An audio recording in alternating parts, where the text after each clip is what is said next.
Assalamualaikum Tat. Waalaikumsalam warahmatullah. Ini ada sebuah pertanyaan dan sekaligus pengakuan dosa. Eh, Dosa lisan itu termasuk dosa besar nggak Tat? Baik, bismillahirrahmanirrahim. Salah satu eh, dosa besar termasuk adalah dosa lisan. Ya.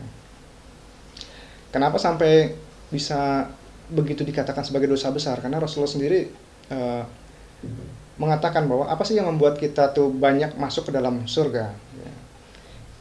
Dari pernyataan tersebut Rasulullah berkata bahwa takwa kepada Allah dan akhlak yang baik itulah yang membawa kita masuk ke surga. Kemudian ketika Rasulullah ditanya apa perbuatan yang membuat kita masuk ke neraka, ya. Kemudian dijawabnya al-qawmu wal farju, ya. Yaitu lisanmu dan kemaluanmu, ya. Nah, sekarang kenapa kok lisan bisa begitu dahsyatnya, Bang? Ya, karena pernah kita bahas ya bahwa sesungguhnya ketika kita memiliki dosa kepada seseorang, apa yang harus kita lakukan? Minta maaf. Kepada siapa? Kepada orang tersebut. Ya. Sekarang kalau kita mengucapkan lisan atau kita ngomong nih berdua, Bang, kita bicarakan Pak Dani, itu dosa apa? Lisan kita, mulut kita. Ya, Pak Dani tahu nggak?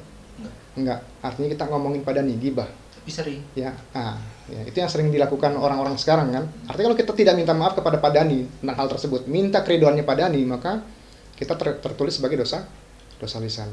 Nah, ini kepada seluruh sahib yang beriman, dosa lisan itu sekarang bukan hanya dalam bentuk ucapan, ya. Ucapan kalian dalam bentuk teks, ya, yang sekarang ini banyak beredar di medsos, ya, kemudian di status-status kita ketika kita menyindir seseorang, baik itu menyindir pribadi ataupun instansi, bahkan mungkin juga menyindir kepada pemerintah kita, ya. Nah, ini kita harus berhati-hati nih, ya.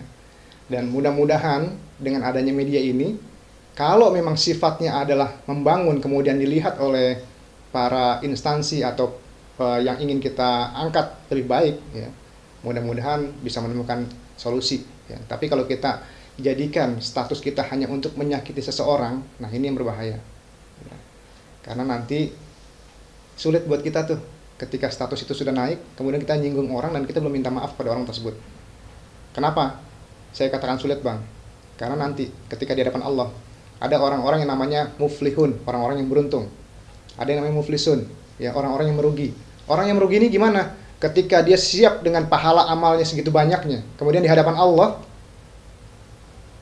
kemudian dikatakan padanya, masukkan dia ya Zabaniyah ke dalam surga. Ketika akan diantar ke surga, tiba-tiba ada yang protes. Ya Allah, saya tidak rela dia masuk surga. Bahkan dia ada yang menggantungi tangannya, ada yang menggantungi kakinya, gitu ya.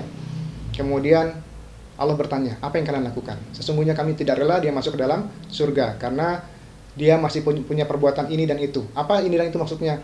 Yaitu ketika diceritakan, ya Allah, memang benar dia itu adalah orang yang banyak sedekahnya, tapi dengan tangannya dia juga melukai hamba, ya Allah. Kemudian memang benar dia adalah ahli zikir, tapi dengan mulutnya juga dia menyakiti hamba, ya Allah. Maka yang seperti itu bisa dituntut di hadapan Allah. Ternyata mungkin kita yang ahli zikir, tapi tangan kita, mulut kita seling membuat status yang menyakiti orang lain, yang ditujukan untuk orang lain. Maka berhati-hatilah untuk hal yang seperti ini.